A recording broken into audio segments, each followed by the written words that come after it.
नया टॉपिक है minor and cofactor. जैसे कोई डिटर्मिनेंट दिए A11 A12 A13 A21 A22 A23 31 32 33, तो उसका माइनर निकालने के लिए माइनर को M से डिनोट कर रहे हैं, कैपिटल M से, माइनर ऑफ 1 1। तो माइनर ऑफ 1 1 निकालना है तो इसकी लाइन में ये गया और ये गया, ये चार एलिमेंट बच जाएंगे। फिर इसको ऐसे क्रॉस मल्टीप्लाई करके सॉल्व कर सकते हैं। जैसे M ऑफ 2 3 निकालना है, ये 2 3 है, इसकी लाइन में ये गया ये गया, ये चार एलिमेंट बचेंगे। कोफैक्टर का फॉर्मूला है A से डिनोट करते हैं, कैपिटल A से, A i(-1 की power i plus J minor of i j।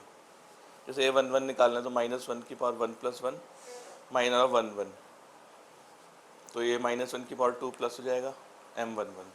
A23 निकालना है -1 की पावर 2 + 3, इन्हीं को प्लस करना है, माइनर ऑफ 2 3, तो माइनस आ जाएगा -1 की पावर 5। यानी कि जिसमें भी इनको प्लस करके इवन नंबर आ रहा है वो पॉजिटिव और ऑड आ रहा है तो नेगेटिव।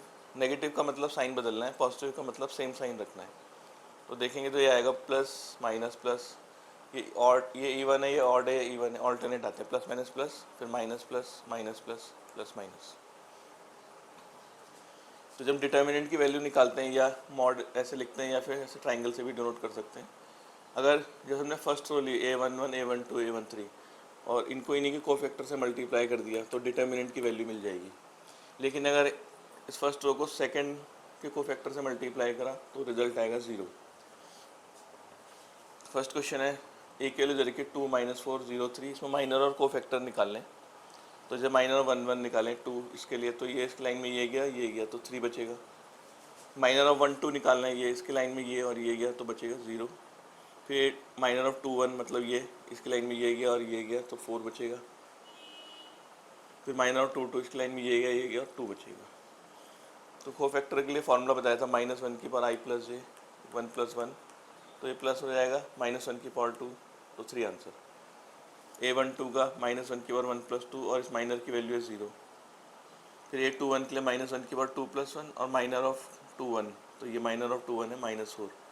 A22 में -1 की पावर 2 + 2 माइनर है 2 2 का 2।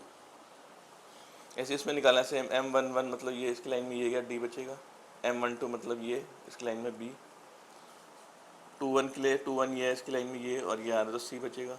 ऐसे M22 के लिए कोफैक्टर में ध्यान रखना बस जिसमें इवन है उसमें साइन वही रखना है और ऑड में साइन चेंज कर देना है। ये भी ऑड है तो साइन चेंज, 2 + 1 3 होगा ऑड नंबर तो साइन चेंज, 2 + 2 4 इवन होता है, जैसा आ रहा है वैसे छोड़ देना है। ऐसे 2 का फर्स्ट पार्ट है, इसमें डिटर्मिनेंट दे रखी है, इसमें भी सेम माइनर निकालना है। जैसे माइनर ऑफ 1 1 निकालें हम तो इसकी लाइन में ये आ जाएगा ये आ जाएगा, तो 4 बच जाएंगे, तो 1 - 0 1। माइनर 1 2 में ये इसकी लाइन में ये आया और ये आया तो 4 बचे, 0 - 0 0। माइनर ऑफ 1 3 यानी कि ये वाला एलिमेंट इसकी लाइन में ये और ये आएगा तो 4 बचेंगे, तो 0 - 0 0। ऐसे M21 तीनों निकाल लेने बाकी भी।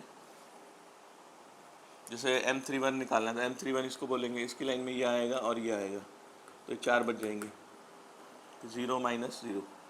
M32 मतलब ये वाला हो गया, इसकी लाइन में ये आएगा 1 0 0 0 1 0 - 0 0।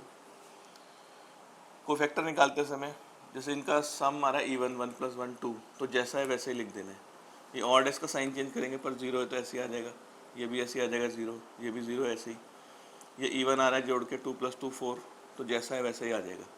इसमें देखो 2 + 3 5 इवन ऑड नंबर आएगा तो 1 का साइन चेंज -1, ऐसे बाकी भी लिख लेंगे। इसका सेकंड पार्ट है, इसमें भी अगर हम माइनर निकालना चाहें 1 1 का ये, तो इसकी लाइन में ये आएगा और ये आएगा, ये 4 बच जाएंगे। इसको भी 10 + 1 11, माइनर 1 2 में ये और ये तो 3 0 - 1 2 6 - 0 6। M13 के लिए ये 4 है तो इसकी लाइन में ये और ये आएगा, ये 4 बचेंगे, 3 - 0 यानी कि 3। ऐसे M21 निकालना, ये M21 तो इसकी लाइन में ये और ये आएगा तो 0 4 1 2, 4 बचेंगे, तो 0 - 4। ऐसे बाकी निकाल लेंगे सब। कोफैक्टर के लिए जैसे इस 1 + 1 इवन नंबर है तो जैसा 11 है वैसे छोड़ देंगे। ये 1 2 मतलब ऑड है, 1 + 2 3 तो -6।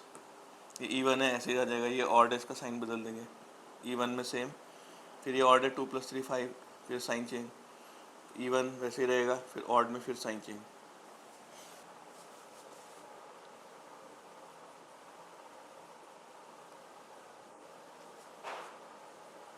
क्वेश्चन नंबर 3 है, इसमें डिटर्मिनेंट दे रखी है, इसको सेकेंड रो के अलॉन्ग कोफैक्टर मेथड से इसको डिटर्मिनेंट की वैल्यू निकालनी है। तो सेकेंड रो मतलब ये A21 A22 A23, A21 का कोफैक्टर होगा, ये लाइन गई, ये गई 3823, -1 की पावर 2 + 1, ये माइनस हो जाएगा 9 - 16 7। ऐसे A22 की लाइन में ये आ गया, ये आ गया 5183, -1 की पावर 2 + 2, ये प्लस आएगा 15 - 8 7। ऐसे A23 की वैल्यू है, ये गया 5312, -1 की पावर 2 + 3, ये माइनस आ जाएगा 10 - 3 7। तो इसकी वैल्यू डिटर्मिनेंट की वैल्यू के लिए सेकेंड रो A21, फिर A21 A22 A22 A23, फिर कोफैक्टर A23। A21 की वैल्यू 2 है और A21 कोफैक्टर की वैल्यू 7, फिर A22 की वैल्यू 0, A22 कोफैक्टर की वैल्यू 7, ऐसे ही 1 × -7, ये आ जाएगा 7। जैसे फोर्थ क्वेश्चन है, इसमें थर्ड कॉलम के अलॉन्ग कोफैक्टर निकालने थर्ड कॉलम के और फिर डिटर्मिनेंट की वैल्यू। तो थर्ड कॉलम मतलब ये तीनों, ये हो गया A13, इसकी लाइन में ये गया 4 बचेंगे, -1 की पावर 1 + 3, तो ये प्लस हो जाएगा Z - Y। A23 की लाइन में ये और ये आया तो 4 बचेंगे, -1 की पावर 2 + 3, ये माइनस आ जाएगा, और ये Z - X, तो X - Z। A33 में -1 की पावर 3 + 3, ये गया, ये A33 ये है तो इसकी लाइन में ये और ये गया, तो ये 4 बचेंगे, Y - X। तो डिटर्मिनेंट की वैल्यू के लिए A13 इंटू A13, फिर A23 into A23, third column A33 into A33, तो इन तीनों की वैल्यू ये है और कोफैक्टर की वैल्यू ये है, सब रख दी इसमें, अंदर मल्टीप्लाई कर दिया, इसको वापस वैसे ही कॉमन ले लिया YZ, तो Z - Y आएगा।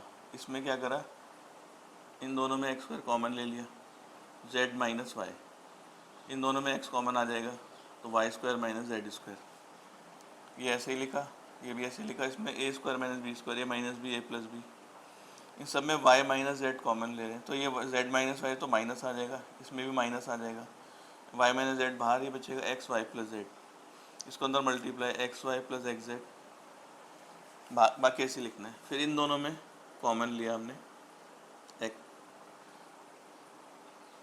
इसमें और इसमें कॉमन लिया हमने x, तो ये बचेगा y - x, और इसमें कॉमन लेंगे z, x - y, इन दोनों में x - y कॉमन लिया, ये y - x है तो माइनस आ जाएगा, और ये + z, तो ऐसे लिख सकते हैं रीअरेंज करके।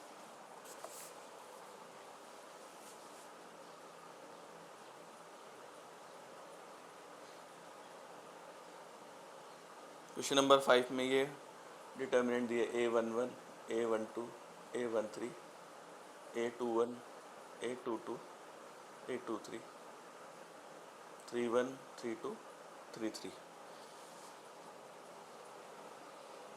कैपिटल F कोफैक्टर को डिनोट करते हैं, तो इस डिटर्मिनेंट की वैल्यू होगी, 4 ऑप्शन दिए हैं, तो हमें पता है कि एलिमेंट को उसी के कोफैक्टर से मल्टीप्लाई करते हैं, या रो या कॉलम।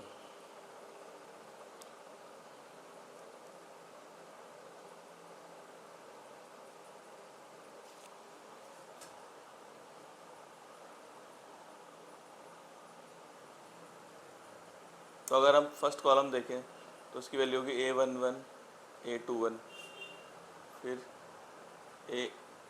A11 A11, तो A21 A21 A31, ये A31 है, और साथ में इसका कोफैक्टर, तो इससे डिटर्मिनेंट की वैल्यू मिल जाएगी, तो ऑप्शन बी ट्रू है इसमें। यहाँ पे एडजॉइंट ऑफ मैट्रिक्स को ऐसे डिफाइन करते हैं, ट्रांसपोज ऑफ मैट्रिक्स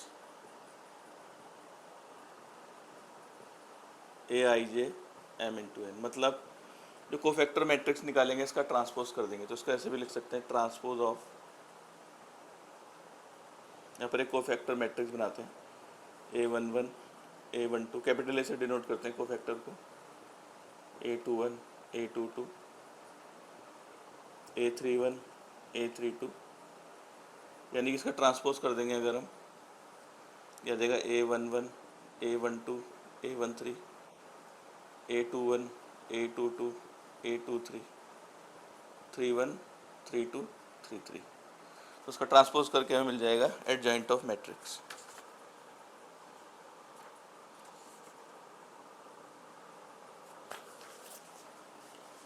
कुछ रिजल्ट्स हैं इसमें, अगर हम A × एडजॉइंट ए करते हैं, या फिर adjoint of A into A, तो ये होती है, इसकी वैल्यू होती है mod A into identity matrix. Second result है, अगर इसका डिटर्मिनेंट ज़ीरो आता है तो उसको बोलते हैं सिंगुलर मैट्रिक्स।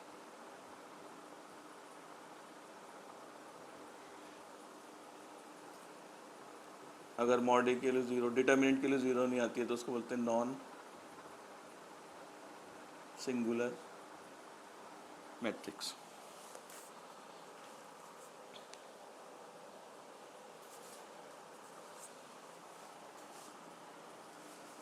अगर हम डिटर्मिनेंट निकाल रहे हैं दो मैट्रिक्स का प्रोडक्ट, तो ये इसके इक्वल होता है mod A into mod B.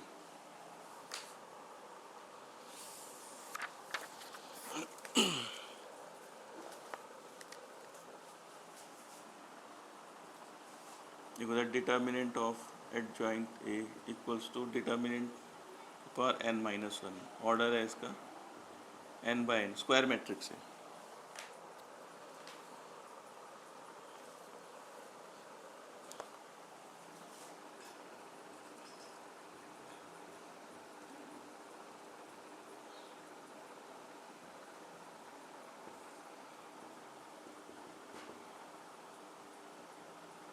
Matrix के इन्वर्स निकालने का ये फॉर्मूला है, और ये नॉन सिंगुलर मैट्रिक्स होनी चाहिए, adjoint of A upon mod A. एक फार्मूला पहले ही पढ़ा था एक मैट्रिक्स में, A B equals to B equals to I, तो बी ए का इन्वर्स होता है, तो ए इन्वर्स की वैल्यू ऐसे निकालते हैं, adjoint of A upon determinant of A.